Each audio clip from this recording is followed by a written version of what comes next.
Hello everyone, welcome to the pre-secure for the 3rd July 2024. और pre-secure में हम करने वाले हैं 5 MCQ based on the current affairs जो आपके prelims को secure करने में help करेगा।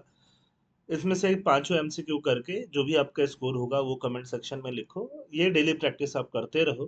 प्रीलिम्स को कितना हेल्पफुल बना देगा जब आप प्रीलिम्स दे रहे होगे आपको अंदाजा भी अभी नहीं है। हम लोग स्टार्ट करते हैं फर्स्ट क्वेश्चन। क्रिटिकल मिनरल क्या होता है? क्रिटिकल मिनरल का नाम सुना है आप लोगों ने? लिथियम, बेरिलियम, ये सब क्रिटिकल मिनरल में आ जाते हैं, है ना? निकेल वगैरह। Critical mineral is either metallic और non metallic and essential for modern technology, economics और नेशनल सिक्योरिटी। बिल्कुल सही है। Supply chain of critical mineral are stable and rarely face disruption. यही वाला स्टेटमेंट जो है वो गलत है। रेयरली फेस डिसरप्शन क्यों होगा?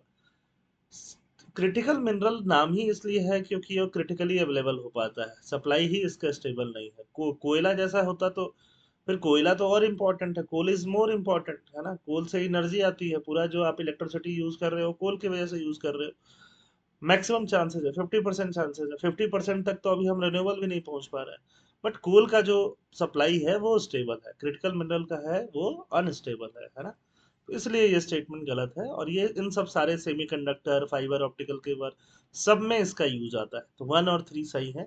आंसर ऑटोमेटिकली क्या हो जाएगा? सी हो जाएगा। कुछ पॉज करके नोट बनाना है तो बिल्कुल बना लीजिए। Second question. क्वेश्चन देखो, पॉज करो, आंसर लिखो, फिर सॉल्यूशन सुनो, है ना? ये होता है तरीका। प्रोजेक्ट नेक्सस क्या है? Project nexus is an initiative by the innovation hub of the bank of international settlement. बिल्कुल सही। Project aim to enhance cross-border payment by creating a new global payment system. Third, RBI ने join किया है।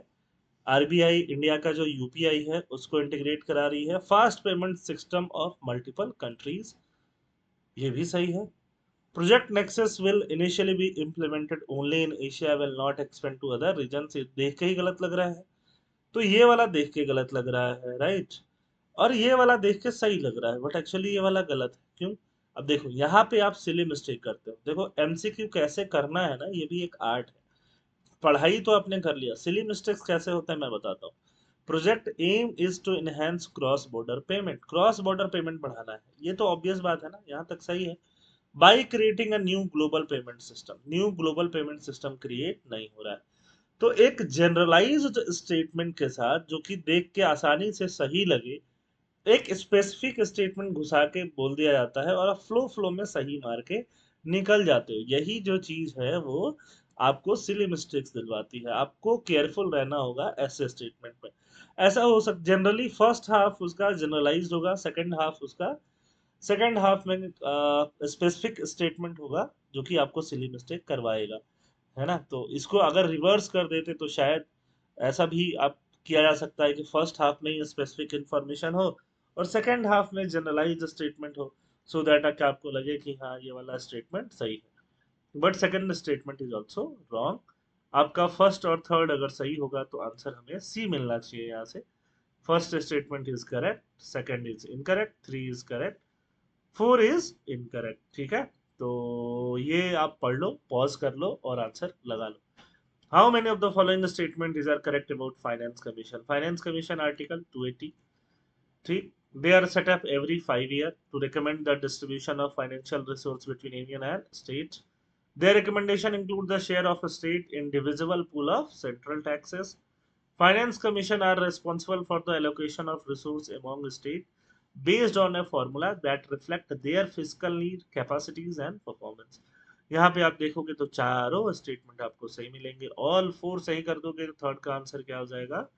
D हो जाएगा, right? चलो, fourth question. Which of the following statement is correct about project 75I? Project 75I is the follow up to project 75 and improves upon its design and technology. Design और technology को improve करेंगे तो project 75 आ जाएगा। ये किसके बारे में बात कर रहा है?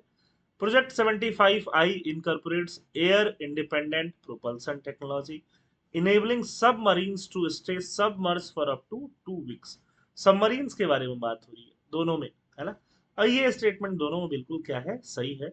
तो ये भी आपको पता होना चाहिए और डायरेक्टली ये भी क्वेश्चन एग्जाम में आ सकता है। ठीक है, चलिए बहुत बढ़िया। सबमरीन को क्या करना पड़ता है, पानी के अंदर रहते हैं वो लोग, और बाहर निकलना पड़ता है, सरफेस होना पड़ता है कहाँ पे, एयर में, तो 2 वीक में सरफेस होगा ये। अब लास्ट क्वेश्चन में इनकरेक्ट स्टेटमेंट पूछा है, incorrect about the purchasing manager index. Purchasing manager index measures the month over month change in economic activity within the manufacturing sector. It indicates business activity solely in manufacturing sector. Survey of PMI are conducted on a quarterly basis. Incorrect पूछा है। अब incorrect पूछा है तो इसमें second third जो है वो क्या है, गलत है। फर्स्ट वाला सही है। PMI measures the month over month change in economic activity within manufacturing। जहां तक सोलली की बात है, सोलली मैन्युफैक्चरिंग सेक्टर नहीं होता है, अदर सेक्टर भी यहाँ पे सर्विस सेक्टर भी इंक्लूड किया जाता है। तो ऐसे देखोगे तो आंसर क्या हो जाएगा, सी हो जाएगा। सी मतलब 2 and 3। ठीक है, कमेंट करके बताओ कि कितना मार्क्स आया आपका इसमें, out of 5 how much you scored. और इसका PDF हमारे टेलीग्राम चैनल पे मिलेगा। थैंक यू, जय हिंद।